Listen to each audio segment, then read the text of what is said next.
নমস্কার বন্ধুরা, আমি নীলিমা। সবাই কেমন আছেন? আশা করি ভালো আছেন। আমি আজকে বানিয়েছি দুর্দান্ত স্বাদের সরষে রুই রেসিপি। তো আজকের রেসিপি কেমনভাবে বানিয়েছি পুরো ভিডিওটা সকলে দেখবেন, আশা করি ভালো লাগবে।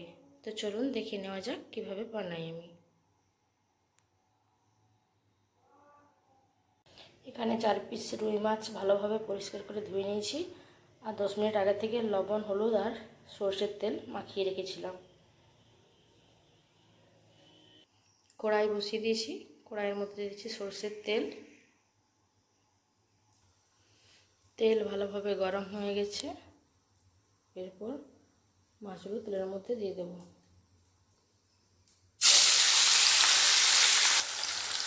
চার পিস মাছের তেলের মধ্যে দিয়ে দিয়েছি, ভালোভাবে মাছগুলো ভেজে নেব।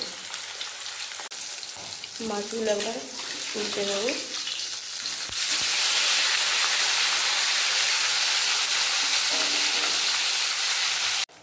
মাছগুলো ভালোভাবে ভাজা হয়ে গেছে, এরপর তুলে নেব।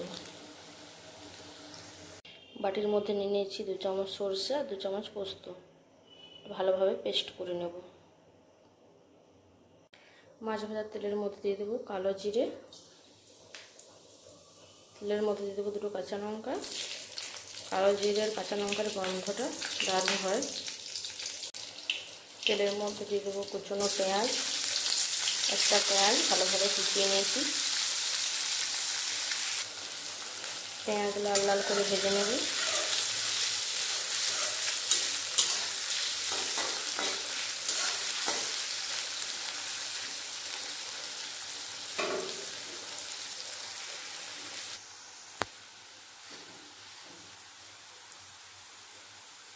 এর মধ্যে দিয়ে দেবো বেটে রাখা রসুন,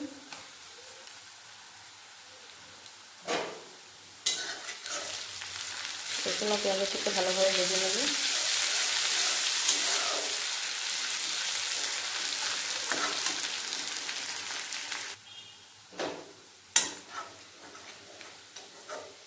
পেঁয়াজ রসুন ভালোভাবে ভেজে নিয়েছি, এর মধ্যে দিয়ে দেবো টমেটো পেস্ট।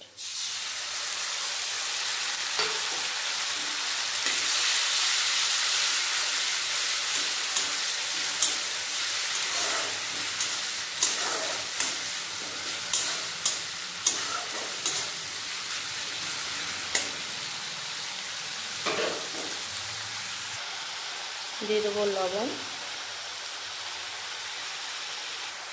আর দেবো হলুদের গুঁড়ো, ভালোভাবে কষিয়ে নেব।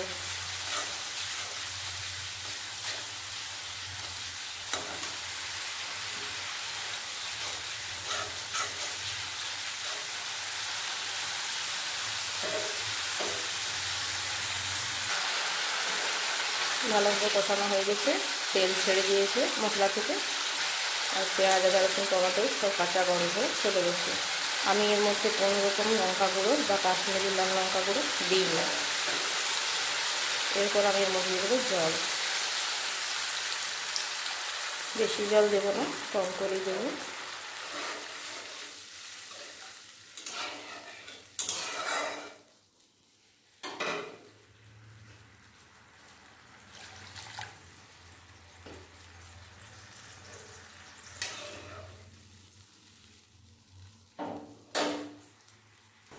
জল ভালোভাবে ফুটে উঠেছে, এর মধ্যে দিয়ে দেবো আগে থেকে বেটে রাখা সরষে পোস্ত।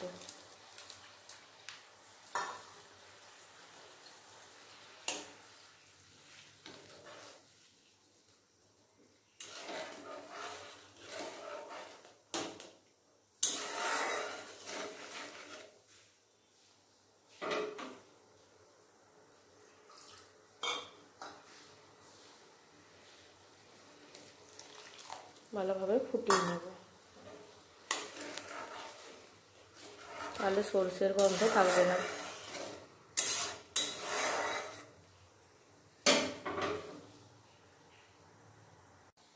ভালোভাবে ফুটে গেছে, সরষের কাঁচা গন্ধ চলে গেছে।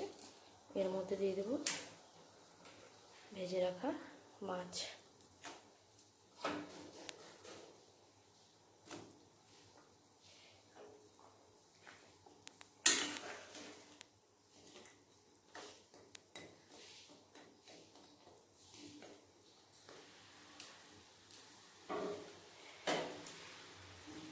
দিয়ে দেবো দুটো কাঁচা লঙ্কা।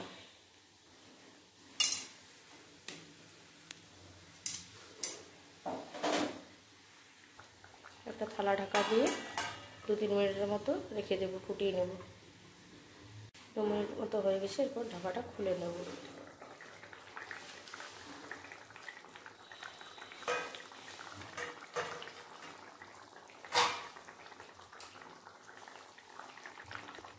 এরপর গ্যাসটা অফ করে দেব। 5 মিনিট পর ঢেলে নিয়ে দেখাচ্ছি। একটা বাটির মধ্যে তুলে নিয়েছি সরষে রুই রেসিপি। তো পুরো ভিডিওটা সকলে দেখবেন আর কমেন্ট করে জানাবেন কেমন হয়েছে রান্নাটা।